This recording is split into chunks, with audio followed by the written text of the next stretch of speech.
Doctora, buenos días. Sí, Sí, doctora, buenos días. Doctora, buenos días. Vamos a empezar ya. Al final va a llamar su compañera lista.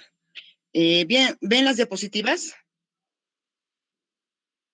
Sí, doctora. Comparte ya. Ok. Entonces, en la anterior clase, espero hayan tomado desayuno. Yo ya he tomado desayuno.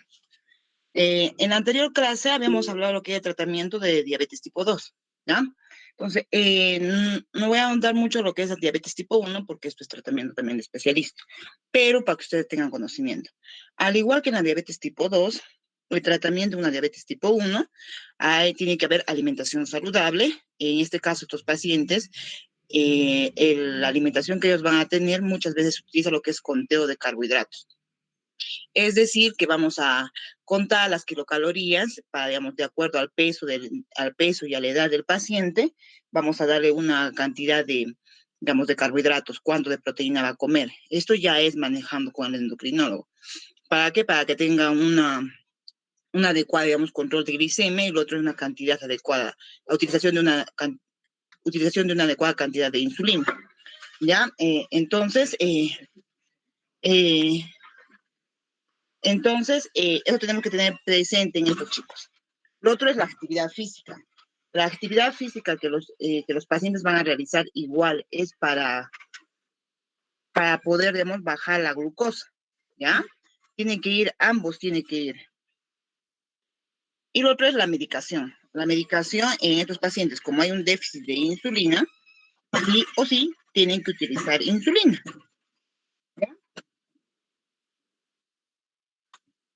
Ya, entonces, bueno, ya habíamos visto en la anterior clase esta diapositiva, las insulinas, ¿ya? Hay de acción prolongada y de acción rápida. En estos pacientes con diabetes tipo 1, sí o sí utilizan insulina, ¿ya? No van a haber pacientes con diabetes tipo 1 con metformina. Bueno, algunos casos, ¿no? Algunos casos que no pueden dar algunos médicos. En este caso, lo que nosotros vamos a utilizar en los pacientes con diabetes tipo 1 es este esquema, se llama esquema basal-bolo, ¿ya? Uno, porque la insulina tiene que estar, bueno, tenemos que simular el ritmo de secreción de insulina, de pulsación. Si ven esta, bueno, o ven la gráfica, lo que está en plomo, eso es lo que normalmente el cuerpo secreta insulina. Todo el tiempo secreta insulina. Entonces vamos a ver que todo el tiempo siempre hay una secreción de insulina. ¿Ven? 4 de la mañana hay secreción de insulina, 8 de la mañana. Si ustedes ven, siempre hay una secreción mínima de insulina. Pero ¿qué pasa cuando nosotros comemos? Digamos, a las 8 de la mañana nosotros desayunamos. ¿Y qué pasa? Aumenta la insulina. ¿Por qué? Porque comemos alimento. Luego baja a la insulina de acuerdo pasa el transcurso de las horas. Pero siempre hay una secreción de insulina. Nuevamente, en el almuerzo, nuevamente comemos y la insulina también aumenta, ¿ya? Para disminuir la cantidad de glucosa por la cual estamos comiendo. Al igual pasa en la cena. Entonces, tenemos que simular estos picos, tenemos que simular en un paciente tipo 1 en cuanto a la insulina. Entonces, para tener la insulina basal, tenemos una insulina de acción prolongada, que sería la de Gludec, de Temir o Glargina. Ya en NPH incluso también se ponen los chicos. Bueno, lo ideal son aquellas insulinas que nos van a durar casi todo el día, que nos cubren casi todo el día. La NPH sabemos que nos cubre de 10 a 12 horas. La de Temir igual 20 horas. En cambio, la de Gludec nos cubre hasta 72 horas. Pero siempre tiene que haber una basal. Y bueno, nosotros utilizamos las rápidas o ultra rápidas para el desayuno, almuerzo y cena en los pacientes con tipo 1, ¿ya? Bueno, las metas ya las saben. En diabetes tipo 1 es igual en adultos. Y bueno, también eso ya les mostré, ¿no? Que la glicosilada va a ser de acuerdo a las patologías, a las enfermedades. Ya. Lo otro importante que quiero que sepan ustedes es que en estos pacientes con diabetes hay que tener, digamos, bueno, mucho cuidado en cuanto al monitoreo o al control. ¿Por qué? Uno es porque estos pacientes pueden realizar hipoglicemia. Y eso a nosotros es muy importante controlar, ¿ya? Porque si no controlamos la hipoglicemia, puede haber trastorno de sensorio hasta un coma, un paciente puede llegar. Entonces, no solo es ya damos la medicación, pero tenemos que seguir haciendo el monitoreo para ver si bajamos la dosis, continuamos con la dosis. Y sobre todo hay que tener cuidado en aquellos pacientes, con aquellos medicamentos que son hipoglicemiantes, ¿no? Como demasiado, en exceso, como por ejemplo la insulina, y lo otro eran las sulfonulureas, ¿verdad? Que causan más hipoglicemia. Entonces, hipoglicemia en un paciente diabético es diferente a hipoglicemia, pues, en lo que es bioquímico, ¿no? Es diferente a un paciente digamos, que no tenga diabetes. Si ustedes recordarán, hay una triada, la triada de Whippene, en el cual también nos menciona, ¿no? Hipoglicemia leve, moderada o severa. Para decir hipoglicemia en un paciente con diabetes, tenemos esta clasificación que es de la Asociación Americana de Diabetes, en el cual la hipoglicemia de nivel 1, bioquímicamente, ¿ya? Es menos de 70. Entonces, en este nivel de hipoglicemia, el paciente va a estar alerta, ¿ya? Entonces, él es capaz digamos, se da cuenta y es capaz de ingerir un alimento. Puede comer, digamos, un dulce, azúcar, así en cuchara, una gaseosa. Él se puede atender, ¿ya? Externamente se puede asistir. La hipoglicemia tipo 2 o moderada es cuando la glucosa está menos de 50, bioquímicamente, ¿ya? Bueno, y aquí el paciente ya tiene signos, digamos, presenta síntomas de hipoglicemia.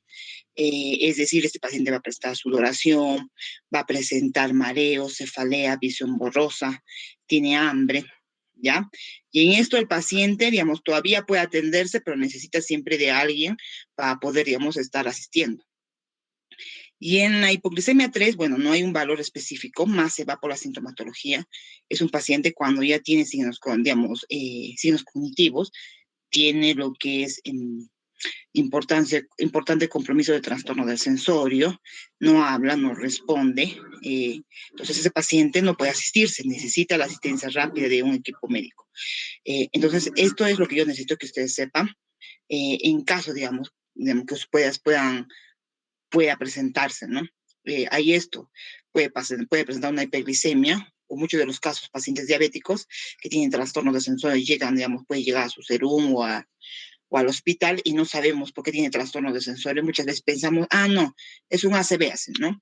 Pero, sin embargo, si le tomamos la glucosa, pacientes llegan con glucosa de 20, 30, y es por esto, ¿no? Que toman, digamos, 2 glibenclamidas se toman, sobre todo en ancianos adultos, ¿no? Pasa que la medicación, en vez de darle una glibenclamida, le dieron 2 glibenclamidas.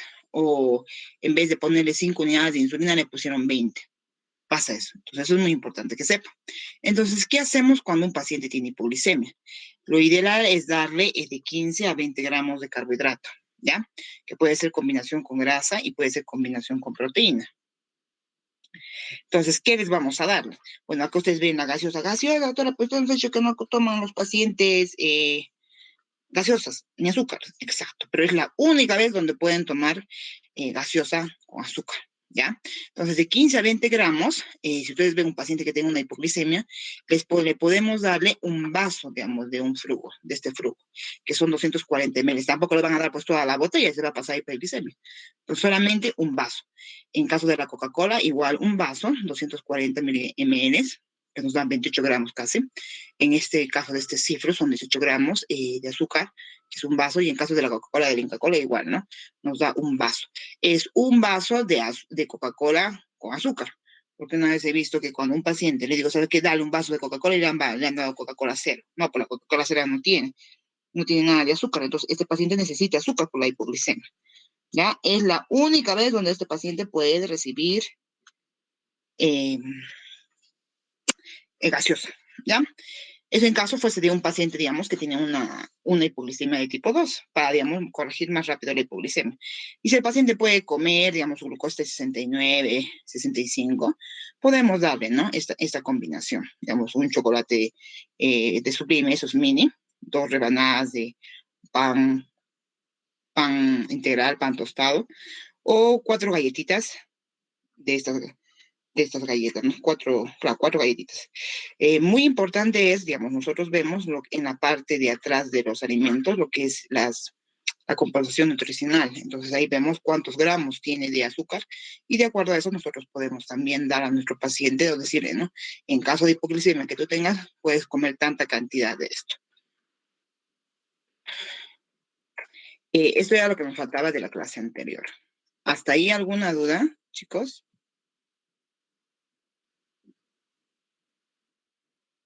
Doctora, y en el caso de que el paciente ya esté en estado de inconsciencia y no pueda Ya. consumir los alimentos. Exacto. En ese caso, bueno, tú no vas a saber si es hipoglicemia o no, a menos que tengas tu glucómetro ese rato y digas si es ese rato, bueno, si tu familiar, digamos, está ahí, tú eres gramos de carbohidratos son más o menos 4 ampollas de dextrosa al 33%, y es endovenoso, ¿ya? Endovenoso es el tratamiento. Es por eso ahí se debe hacer, y estos pacientes con hipoglicemia, por lo menos tienen que quedarse 24 horas en observación, ¿ya?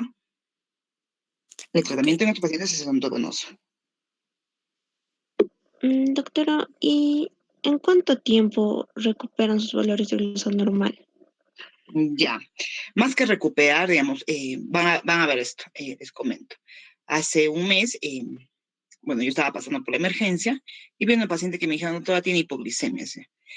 Pero ya su glucosa estaba en 80 en la mañana, no, a las 3 de la mañana, pero había llegado con una glucosa de 29. Entonces, veo el RP y la paciente, claro, 89 y la paciente estaba ok. Veo la terapia y la paciente estaba con cloruro, ¿ya? Estaba con cloruro, la señora tenía falla renal, se había tomado glimepirida en exceso. Entonces, regreso, bueno, la voy a ver, le mido, estaba con trastorno del sensor, estaba estuporosa, no reconocía, incluso en neurología ya había indicado que estaba en coma. Y qué bueno que la intuben porque, que la intuben porque necesitaba una asistencia en UCI incluso, ¿no? Había hecho un coma. Entonces vamos con mi enfermera, le tomamos la glucosa y la paciente tenía 22 de glucosa. Entonces, ese rato, lo que hacemos nosotros es agarrar 4, en este caso, por la glucosa que tenía baja, agarramos 5 ampollas de dextrosa. La enfermera le coloca, ni bien le coloca, termina de colocar la primera ampolla de dextrosa y la paciente que ustedes no ven, despierta. Ya, así como Lázaro, despierta. De lo que está con trastorno del sensor, lo que le van a entubar, despierta la paciente. Entonces, muchas veces es al instante. Digamos, baja la glucosa, pero tú les pones glucosa y la paciente despierta. ¿Ya? Entonces, esos son casos, digamos, son raros, digamos, porque a veces, muchas veces quedan con secuelas, pacientes quedan bueno, por ese transcurso que ha pasado con hipoglicemia, quedan con secuelas los pacientes, ¿ya?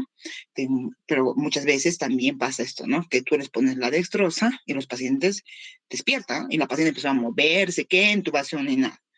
Entonces, si estamos a tiempo, asistimos a tiempo a sus pacientes, no dejamos ninguna secuela y los pacientes despiertan al toque. Ahí siempre se les deja con dextrosa, ¿no? Cloruro no.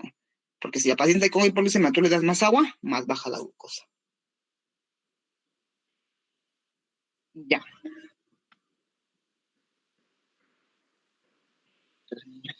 Ya. Entonces, lo otro que nos toca esta clase, bueno, hay complicaciones agudas, complicaciones crónicas en lo que es la diabetes, ¿ya? Una de las complicaciones agudas es las crisis hiperglicémicas. Las crisis hiperglicémicas vamos a tener en pacientes tipo 1 y en pacientes tipo 2. Y también se ven en pacientes que tengan otro tipo de diabetes. Entonces, las crisis hiperglicémicas que se tiene es la cetoacidosis diabética y el síndrome hiperglicémico hiperosmolar, lo que se conoce también como estado hiperosmolar. Estas son emergencias mortales, pacientes fallecen porque no se asisten en pacientes tipo 1 y tipo 2. Entonces, la cetoacidosis la podemos definir como una hiperglicemia, hay acidosis metabólica y cetonemia. Y el estado hiperosmolar lo definimos, hay una hiperglicemia severa, hay alta osmolaridad sérica y hay deshidratación.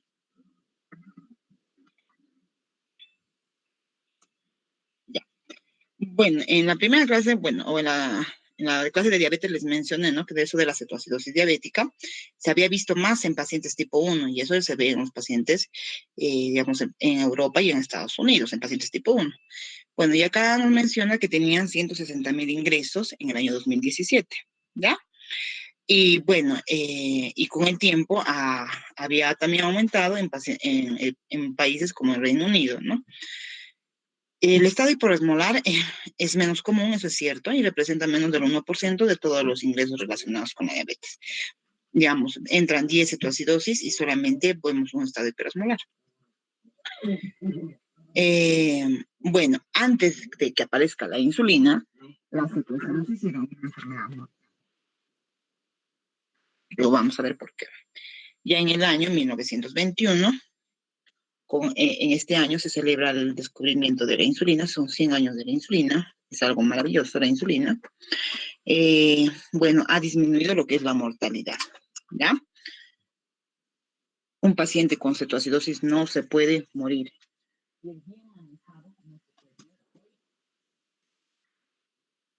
Bueno, y menciona que la tasa de mortalidad hay hasta un 5% en pacientes con edad avanzada. En el estado hiperosmolar ocurre más en adultos mayores con comorbilidades y bueno, tiene una tasa de mortalidad del 10 al 20%. Entonces, tanto la cetoacidosis diabética como el estado hiperosmolar es el resultado de una deficiencia absoluta o relativa de insulina en los pacientes con diabetes. Entonces, quiero que me pongan atención en esto de lo que es la cetoacidosis. La cetoacidosis diabética, hay una deficiencia absoluta de insulina, ¿ya? Entonces, esto va en pacientes tipo 1 o en pacientes tipo 2 donde ya la reserva pancreática está afectada. Hay deficiencia absoluta de la insulina, o relativa también, y un aumento de las hormonas contrarreguladoras. Las hormonas contrarreguladoras es el glucagón, las catecolaminas, cortisol, hormona de crecimiento. Estas hacen que suba el azúcar. Entonces, hay dos vías, ¿no? Para producir lo que conocemos la cetoacidosis o la acidosis metabólica. Uno, la hiperglicemia se produce ¿por qué? Porque hay un aumento de las enzimas gluconeogenéticas, como son aumentando lo que es la gluconeogénesis, la glucogenólisis y disminuye la utilización de glucosa. ¿Ya? Estos procedimientos van a producir una hiperglicemia, un aumento de la glucosa. Este aumento de la glucosa que produce una diuresis osmótica, ¿verdad? Paciente orina y jala agua. Entonces, ¿por qué? Porque va a superar una capacidad de la capacidad tubular. Entonces, hay una glucosuria. Y este paciente, digamos, al hacer diuresis osmótica, se va a jalarse electrolitos, como sodio, potasio. Y generalmente va a haber una deshidratación, o el paciente se deshidrata de 50 a 100 ml kilogramo. Entonces hay una deshidratación, una deshidratación importante, ¿verdad? Entonces, es por eso que estos pacientes tienen poliuria. ¿Y por qué se produce la deshidratación? ¿Y por qué es importante la hidratación en pacientes con cetoacidosis? Luego, por esta deficiencia de insulina, hay un aumento de esta hormona lipasa que va a aumentar a nivel del hígado la formación de ácidos grasos y aumenta lo que es la cetogénesis. ¿Ya? Entonces, produciéndose lo que es el ácido acetoacético y el beta hidroxibutirato. Entonces, al aumentar estos dos ácidos, van a aumentar lo que son, o produce lo que es la acidosis. Entonces, en lo que es la cetoacidosis, el tratamiento va a depender mucho de, digamos, si sabemos la fisiopatología, también vamos a saber el tratamiento. Si ustedes ven, pacientes de deficiencia de insulina. Entonces, ¿qué le tenemos que dar a este paciente en el tratamiento? Insulina, ¿ya? Insulina. Falta de insulina, le damos insulina. Bueno, lo que les mencioné, por esta diuresis osmótica hay un desequilibrio hidroelectrolítico. Hay sodio a la pérdida de 7 a 10 miliequivalentes, potasio igual, cloro, fósforo, magnesio. Entonces, hay esa deshidratación, pérdida. Los criterios del ADA, bueno, los que actualmente también son, nosotros utilizamos los criterios de la Asociación Americana de Diabetes. Vamos a tener esto, ¿ya? Una glucosa plasmática mayor a 250, un pH menos de 7.3. Bueno, ya en leve, moderado, severo. Lo que me interesa es que ustedes sepan que es menos de 7.3. El bicarbonato va a ser menos de 18. ¿ya? El anión Ga va a ser mayor a 10. Tiene que haber cetonas en orina, sí o sí tiene que haber cetonas en orina para decir que es una cetoacidosis, porque si no puede ser una acidosis metabólica, un paciente alcohólico. Tenemos que ver siempre que hay cetonas en orina, es uno de los criterios. Bueno, y el estado mental, bueno, acá le menciona, no leve, moderado, severo. ¿Puede haber compromiso mental? Sí, en algunos casos, pero hay pacientes que vienen caminando normal, agitados con su respiración de Kussmaul, que están con una cetoacidosis, ya, pero que no, y que, bueno, es una ceto leve, y por eso, digamos, si no hay trastorno del sensorio, no significa que no es una ceto, ¿ya? Entonces tenemos esos criterios: glucosa mayor a 250, pH menos de 100.3, bicarbonato menos a 18, anión Ga mayor a 10 y cetonas positivas en orina, ¿ya? Esos son los criterios de cetoacidosis. Bueno, y en el estado hiperosmolar, bueno, los criterios son una glucosa mayor a 600, el pH puede estar mayor a 7.3, bicarbonato está mayor a 18, hay cetonas, puede haber o no puede haber cetonas mínimas. Lo que sí hay otro es la osmolaridad, tiene que estar mayor a 320, ¿ya? Y aquí sí es importante el estado mental, estupor. Entonces, los criterios que nos va es una glucosa mayor a 600, una osmolaridad a 320 y un estado mental comprometido, ¿no? En un estupor o coma. Entonces, este es un artículo en el que nos muestra pacientes con cetoacidosis, como les mencioné, son pacientes que han sido admitidos en una emergencia. Bueno, en ese número son 53, la edad mía son jóvenes, 45 años. ¿Ya? Más en varones. Bueno, y las causas precipitantes, es muy importante saber cuáles, digamos, por qué tenemos que prevenir o cómo podemos prevenir una cetoacidosis. Bueno, causas no identificadas en este estudio fueron 13. Infecciones, ¿ya? Un paciente cuando está es un diabético, está con una infección, hay que controlar siempre la glucosa, porque si no controlamos la glucosa, puede complicarse hacia una ceto. Que no continúen el tratamiento. Por eso en los pacientes se les dice, tú no puedes dejar la medicación hasta que te diga el médico. Muchas veces los pacientes dejan la medicación, ¿no? Su glucosa ya está en 100, ya mi glucosa está en 100. Entonces dejan la medicación y bueno, ya aumenta. Algunas patologías como, digamos, hay endocrinopatías, me les mencioné, traumatismos, cirugías pueden producir o pueden precipitar una cetoacidosis, ¿no? Y bueno, y acá menciona a cetoacidosis severa en un 35%. U otras veces los pacientes debutan, no sabían que tenían diabetes y debutan con cetoacidosis. Vienen ya a la emergencia con una ceto, ¿no? Y bueno, ahí se enteran que tienen diabetes. Bueno, les mencioné también que había, digamos, por la diuresis osmótica había pérdida de electrolitos, ¿no? Había sodio, digamos, acá hay una hiponatremia, podría haber hiponatremia si le restamos 9, el cloro está dentro de los parámetros normales, hay una falla renal aguda, 1.67, es por eso que es importante el tratamiento a tiempo, ¿ya? Y si ustedes ven la glicosilada siempre, ¿no? Estos pacientes si están con cetos porque no están controlados, entonces su glicosilada va a ser alta, 12. Entonces, el diagnóstico, ¿cómo hacemos? En la historia clínica, ¿ya? Anamnesis. Nosotros para decir cetoacidosis necesitamos de exámenes y para eso necesitamos un AGA, ¿ya? Pero antes pedimos una glucosa, urea, creatinina, electrolitos. Bueno, no tenemos beta-hidroxibutirato en el hospital, pero sí pedimos lo que es cetonas en orina, ¿ya? Amilasa pedimos en caso de que pueda confundirse con una pancreatitis, porque en una pancreatitis también tenemos glucosa elevada, dolor abdominal, deshidratación, osmolaridad, para descartar que no sea un estado hiperosmolar. Bueno, ya les mencioné las cetonas. Y el examen de orina, hemograma, EKG, rayos X, cultivo, esputo, todo eso, enzimas cardíacas, es para, digamos, ver cuál es la causa precipitante. A veces un infarto de miocardio puede ser una causa precipitante, por eso siempre pedimos EKG en un paciente con cetoacidosis. Examen de orina, radiografía de tórax para ver si hay o no hay una neumonía, ¿ya? Bueno, las causas precipitantes, desencadenantes, perdón, en su mayoría son infecciones, un 45%, la falta de tratamiento en caso de la insulina, pacientes que están relacionados con el alcohol y drogas también. En pacientes alcohólicos también he visto que alta la incidencia de cetoacidosis. El embarazo también, cirugía, por eso que siempre hay que controlar un paciente si va a entrar a la sala. Bueno, los que te pueden producir una cetoacidosis glicémica son los pacientes que reciben inhibidores de los receptores de SGLT2. También hay que tener un monitoreo en estos pacientes que damos tratamiento.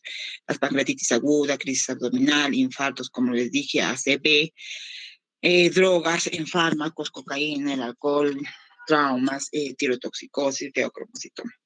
Son una de las causas precipitantes, pero lo más, digamos, y se ha visto en los estudios, la causa precipitante mayor es las infecciones, ¿ya? La clínica va a tener de una diabetes descompensada, hay poliuria, polidipsia, náuseas, vómitos, dolor abdominal, trastornos visuales, letargos, sensorio alterado, taquicardia, taquimia, y lo que ven, ¿no? Las respiraciones de Kussmaul, ¿ya?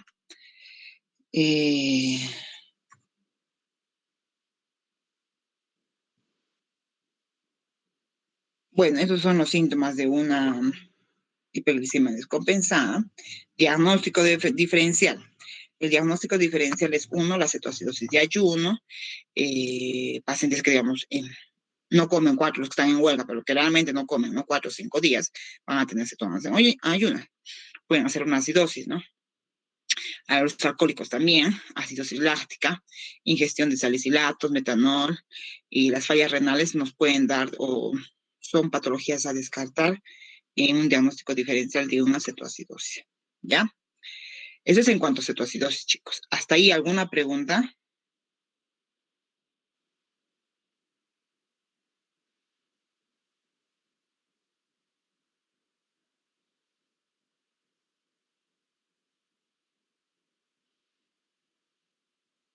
Doctora, y en el caso del tratamiento de la cetoacidosis, ¿va a depender de la causa? Por ejemplo, en el caso de la El tratamiento, bueno, lo vamos a ver más luego, pero se trata también el factor precipitante, ¿no? La causa precipitante. Ya, doctora. Bueno, y acá la fisiopatología, en cuanto a lo que es el síndrome hiperosmolar, ¿ya? O el estado hiperosmolar. Aquí hay un estado relativo de deficiencia de insulina. No es como la cetoacidosis, que es alto la deficiencia de insulina. Y también, bueno, hay un aumento de las hormonas contrarreguladoras, ya en un paciente que no está controlado. Perdón. Entonces, igual hay un aumento de las enzimas que realizan la gluconeogénesis, hay un aumento de la glucogénesis, hay un aumento de la glucogenólisis y una disminución de la glucosa, de la utilización de la glucosa sérica. Entonces, todo esto te va a producir una hiperglicemia. La hiperglicemia te produce una diuresis osmótica y, pues, nos produce alteración en los electrolíticos y hay una deshidratación, ¿ya? Y esta deshidratación nos va a producir una hiperosmolaridad. Aquí, como hay una deshidratación intensa, bastante, entonces hay unos electrolitos que aumentan más en este caso, ¿ya? Y al igual hay un aumento de la hormona lipasa, y esto, digamos, minimiza lo que es, va a hacer, digamos, hay efectos mínimos de cetogénesis, ¿no? No es como en las cetoacidosis que sí hay un aumento de la cetogénesis. Entonces, y esto nos produce la hiperosmolaridad, ¿ya? Bueno, los criterios ya les mencioné. Glucosa mayor a 600, el pH puede estar normal igual, bicarbonato también, anión GAB, la osmolaridad sí, tiene que estar mayor a 320. Y hay estupor o coma. ¿Cómo calculamos la osmolaridad? Bueno, una osmolaridad para calcular sería 2 veces el sodio más el potasio sobre la glucemia más 100 más urea sobre 5.6. Eso sería lo ideal, ¿ya? Pero a veces no tenemos urea en ese momento. Entonces lo que hallamos es la osmolaridad plasmática efectiva. Perdón, aquí es más potasio, ¿ya? Es 2 sodios más potasio más la glucosa sobre 18. Lo normal es una glucosa plasmática de 285 más menos 5. Y una osmolaridad que hallamos por esta fórmula es 290 más 5, ¿ya? Como les dije, para decir esta hiperosmolar, la osmolaridad tiene que estar mayor a 320. Entonces, hallamos con esta formulita, ¿ya? Lo otro que nos interesa es hallar el sodio corregido. Y el sodio corregido nos ayuda para ver qué solución le vamos a dar al paciente. en el tratamiento. El sodio corregido es el sodio sérico en el GAGA más 1.6 por la glucosa menos 100 sobre 100. Esto nos ayuda, como les explico, les indico, es para hallar la solución que vamos a colocar al paciente. ¿Ya? Es cierto, a mayor osmolaridad hay mayor deterioro del estado de alerta. De 320, donde el paciente está en alerta, podemos llegar a mayor de 400, donde el paciente está con coma. ¿Ya? Es muy importante eso saber. Las causas desencadenantes, al igual que en la cetoacidosis, la neumonía es de un 40-60%, infecciones del tracto urinario en un 5-16%. Bueno, y el otro es que generalmente, como les mencioné, el estado hiperosmolar se da en pacientes que tienen, bueno, o que son adultos mayores. Estos pacientes adultos mayores pierden la capacidad, digamos, o disminuye la capacidad de ingesta de líquidos. Entonces, disminuye la sed, bueno, y en estos pacientes es difícil, ¿no?, de acceder. A algunos pacientes adultos mayores no pueden tomar, es difícil acceder porque son complejos geriátricos y no pueden acceder a tomar líquidos, entonces se produce más en estos pacientes. Bueno, la clínica es también de una diabetes no compensada, hay visión borrosa, sed, mareos, pierde peso, orina en los pacientes, hay trastorno del sensorio, ¿ya? Y en el estado hiperosmolar, como mencioné, hay nivel de conciencia alterado, ¿ya? Entonces, bueno, aparte que pues, estos pacientes van a tener la sintomatología de la enfermedad que ha desencadenado. Si tiene una neumonía, el paciente va a estar con una taquimia, va a estar con saturación baja, hay poliuria, podicia, que son síntomas de la diabetes no controlada, hay deshidratación grave, les mencioné, hipotensión, taquicardia, taquimia. Y acá llega lo que es el manejo. Paciente con cetoacidosis o estado hiposmolar, ¿qué le tenemos que dar? Insulina, ¿ya? Ellos necesitan insulina. ¿Por qué? Porque han visto dentro de la fisiopatología, falta insulina a estos pacientes. Entonces, ¿qué tenemos que hacer? Uno, manejar la deshidratación, ¿ya? Lo otro es manejar la hiperglicemia. Hay que ver el balance electrolítico, hay que tratar los efectos precipitantes y siempre hay que tener un monitoreo frecuente de lo que estamos dando de tratamiento a los pacientes. Entonces, ¿qué vamos a dar a estos pacientes? Hemos dicho la hidratación. O sea, acá tenemos la hidratación. ¿De qué vamos a dar? Insulina. ¿Qué también vamos a dar? Potasio. Y les voy a explicar por qué. En lo que son fluidos, ni bien tengamos el diagnóstico de un aceto, un paciente con una glucosa mayor a 400, digamos, en caso que no sea aceto, lo primero que tenemos que hacer es administrar cloruro de sodio al 9 por 1000. Administramos de 500 a 1000 ml durante 1 a 2 horas, ¿ya? Cuando ya hemos administrado esta cantidad de fluido en cloruro de sodio, bueno, tomamos nuevamente un AGA y vamos a hallar lo que es el sodio corregido con esta formulita. Y vamos a hacer 3 cosas, ¿ya? Si el sodio está alto, normal o bajo. Si el sodio está alto a normal, lo que nosotros vamos a utilizar es una solución al medio normal, al 0.45%. ¿Cómo preparamos esta solución? Hay 2 formas. Bueno, uno es que mezclamos agua destilada con cloruro de sodio mitad y tenemos a 0.45, ¿verdad? Y lo otro sería colocar en un frasco de agua destilada, tendríamos que proporcionar el cloruro de sodio nos da 154 miliequivalentes de sodio, si no me equivoco, ¿verdad? Entonces, ¿cuánto tendríamos que darle? 77 miliequivalentes para decir que es a la mitad del 0.45. Entonces, de una ampolla, el 20%, sacamos 0.77, no, sacamos 77 miliequivalentes de sodio, ¿ya? Entonces, pero más fácil, ¿no? Lo que hacemos, pero no, en niños sí tenemos que ser correctos, ¿no? La dosis tiene que ser exacta, pero lo que hacemos en adultos es colocamos agua destilada y colocamos una ampolla al 20% de hipersodio. Una ampolla al 20% de hipersodio trae 68 mil equivalentes, ¿ya? Entonces, si el sodio está alto a normal, damos a la solución al medio normal y damos en una cantidad de 250 a 500 ml, depende de la deshidratación. Si ustedes ven al paciente muy deshidratado, pueden dar hasta 500 ml, pero eso se maneja en emergencia, ¿no? Es para que ustedes lo sepan. Y si el sodio está bajo, le damos al 1 normal, ¿no? Al 0,9 por mol de cloruro de sodio, igual la cantidad va de 250 a 500. Cuando la glucosa capilar baja a 250, la solución de cloruro le cambiamos a dextrosa, ¿ya? ¿Por qué dextrosa? Porque ya la glucosa está cayendo, digamos, si la dejamos caer más, bueno, uno puede hacer glicemia y lo otro, este paciente necesita energía, entonces, ¿qué tenemos que darle? Dextrosa, porque el paciente todavía no puede comer, entonces le cambiamos a dextrosa cuando la glucosa está menos de 250. Hasta ahí es lo que es hidratación. Lo otro es insulina. Este paciente necesita insulina. Simultáneamente vamos hidratando, vamos dando insulina, ¿ya? La insulina podemos darle endovenoso, subcutáneo. Joaquín. Entonces, endovenoso, ni bien tengamos el contacto con el paciente, damos a una dosis de 0,1 kilogramo peso. Esto es en bolo, ¿ya?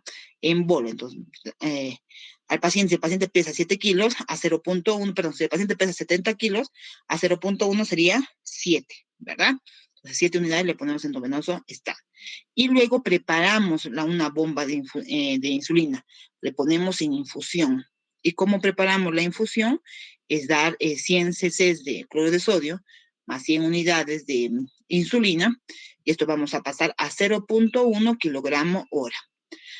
Entonces, si el paciente pesa 70 kilos, ¿a cuánto le vamos a dar la insulina? A 7 unidades. ¿Ya? cc hora, por hora. ¿Ya? Bueno, también, digamos, en algunos lugares donde solamente hay subcutáneo, podemos darle primero a 0,2 unidades kilogramo peso subcutáneo y luego repetirle cada 2 horas, ¿no? 0,2 niños. Ya. Y cuando la glucosa baje a menos de 250, la insulina la vamos a bajar a la mitad, ¿ya? Entonces, de lo que está recibiendo el paciente 7, le vamos a poner a 3,5, pero está con dextrosa, recuerda. El paciente está con dextrosa. Entonces, esta insulina, digamos, la insulina lo que va a hacer con la dextrosa es llenar de energía al paciente, ¿ya? Porque si el paciente no recibe nada, no tiene energía. Y no le podemos suspender la insulina hasta resolver la cetoacidosis. Y cuando, digamos, se haya resuelto la cetoacidosis, cambiamos a una insulina de acción prolongada, ¿ya? Tiene que ser una insulina subcutánea, cualquiera. Y el otro es importante, es el potasio. ¿Por qué el potasio? Digamos, el potasio es un electrolito que tiene que ver con la insulina. Cuando hay, bueno, el potasio disminuye cuando hay bastante insulina, ¿no? Ustedes han visto en nefrología que cómo podíamos hacer para reducir una hipercalemia, le damos insulina, ¿verdad? Son soluciones polarizantes. Entonces, por eso hay que tener mucho cuidado. A este paciente le vamos a dar insulina por largo tiempo, tenemos que ver el potasio. Si el potasio está menos de 3,3, bueno, lo que hace es, bueno, mencioné la guía, es suspender la insulina y le damos 2 o 3 retos de potasio, ¿ya? Pero muchas veces no hacemos eso, ¿no? Digamos, particularmente lo que yo hago es tiene hipocalemia, entonces disminuye un poco la dosis de insulina y y simultáneamente le voy dando las dosis de los retos de potasio, ¿ya? Si el potasio está mayor de 5, entonces no le doy potasio, no le pongo potasio a la solución. Pero si el potasio está menor de 5, ahí sí, le pongo una ampolla 20 a 40 milimoles de potasio en la solución. Es decir, a mi solución de cloruro, recuerdan que hidratamos de 200 a 500 ml, si el potasio está de menos de 5, ahí sí, le pongo un potasio. Pero si mi potasio en mi solución está, bueno, en mi potasio está mayor a 5, no le pongo, ¿ya? Y si está menos de 3,3, suspendo, ¿no?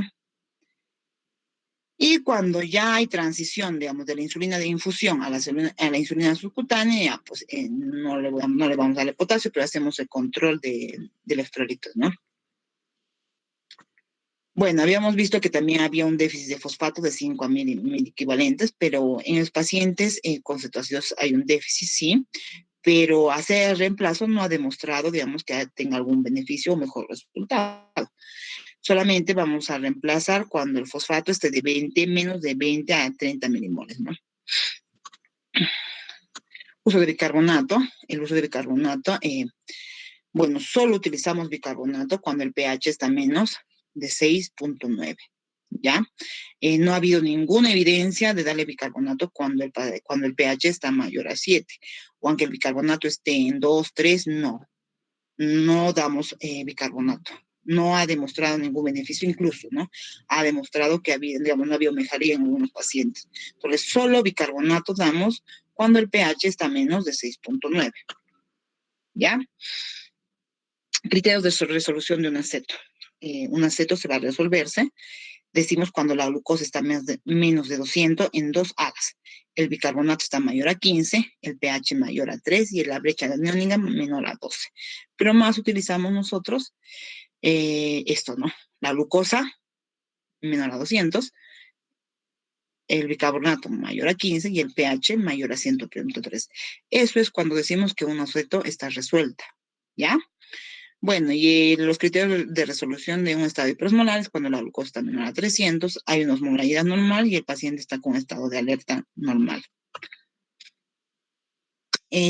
Bueno, les mencioné que da en infusión la insulina y teníamos que pasar luego, cuando la receta está resuelta, pasar a una insulina subcutánea, ¿verdad? Entonces, las insulinas subcutáneas que tenemos es la NPH y toda esta gama de lapiceros de análogos de insulina, ¿verdad? Entonces, cambiamos. Iniciamos con una dosis de 0.5 a 0.8 kilogramos por día, que eso, bueno, nos da en unidades kilogramo peso, o simplemente utilizamos 10 unidades, ¿ya? 10 unidades de glargina, 10 unidades de glargina. Y esto, digamos, en una cetoacidosis, colocamos la insulina subcutánea y suspendemos la insulina en infusión 2 horas después de colocar la insulina subcutánea. ¿Por qué? El tiempo que ustedes han visto en las tablitas de las insulinas, el tiempo de acción o el inicio de acción de las insulinas subcutáneas son 2 horas. Entonces, si nosotros le suspendemos la insulina en infusión ahorita, y bueno, ya le hemos puesto la insulina subcutánea, se va a quedarse esas 2 horas sin insulina. Y puede nuevamente aparecernos el aceto, ¿ya? Entonces, suspendemos la insulina en infusión 2 horas después de haberle colocado la insulina subcutánea. Y a casa los pacientes se van con insulina. Todos los pacientes se van a casa con insulina, por favor, que tengan cetoacidosis, a menos que haya otra contraindicación. Todos se van con insulina, porque a estos pacientes les falta insulina. Ya no vaya a ser que cuando ustedes sean internos, no, que se vaya a su casa con metformina.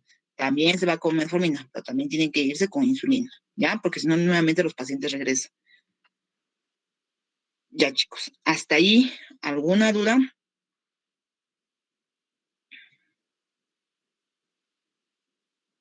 Doctora, ¿siempre se tiene que corregir el sodio? Sí, siempre hay que corregir el sodio. Porque, ¿qué pasa?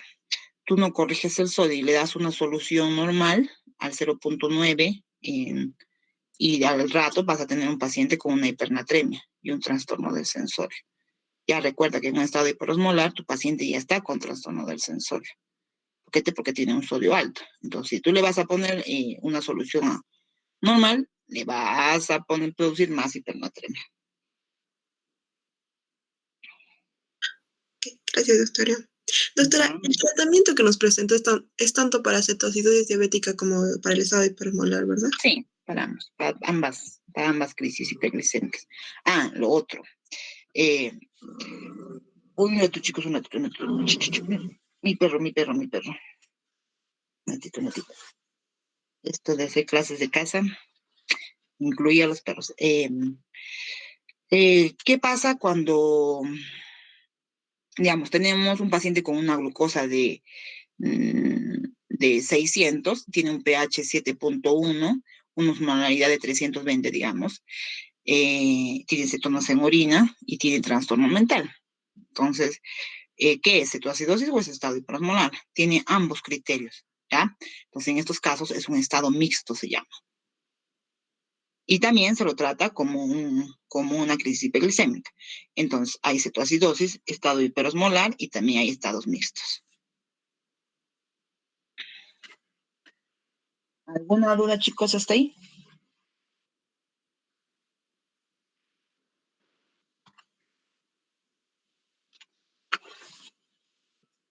¿Dudas? ¿No hay dudas? No, doctorita. No hay duda. Doctora, esos criterios que presentó tanto de cetosis diabética como del estado hiperesmolar, ¿están Ajá. en el ADA? Bueno, en la guía no está, digamos, pero en esa guía que les he pasado no está. Pero sí, digamos, en las guías. Pues no solamente es esa guía, la de ADA, hay varias guías, la de ADA. Entonces sí, sí está ahí.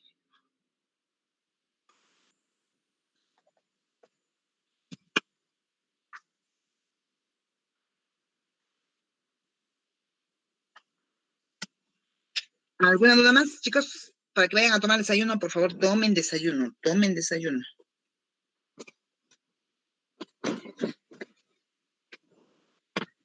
¿No hay dudas? ¿No hay preguntas? ¿Todo claro? Ah, el examen es ya, Mariluz les comentó, es el 23. Ya, entonces no hay dudas, Mariluz va a llamar, lista, chicos. Y nos vemos mañana.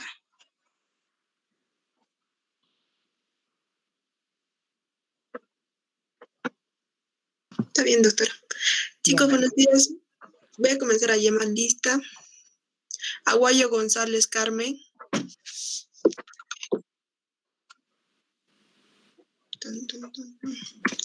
Aguilar Tamayo Jordi.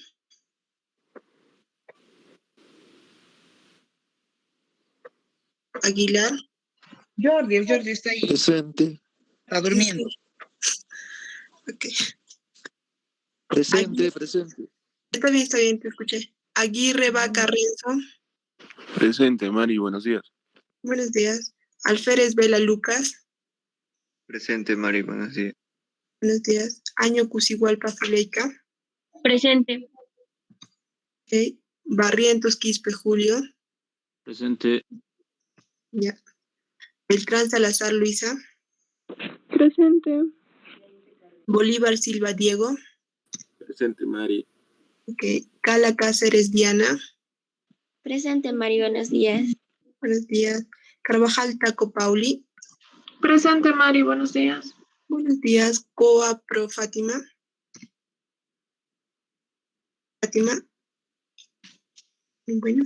Ceballos Condori Lilia. Ceballos presente. Ok. Chacón Ordóñez Max. Chacón. Taico Graneros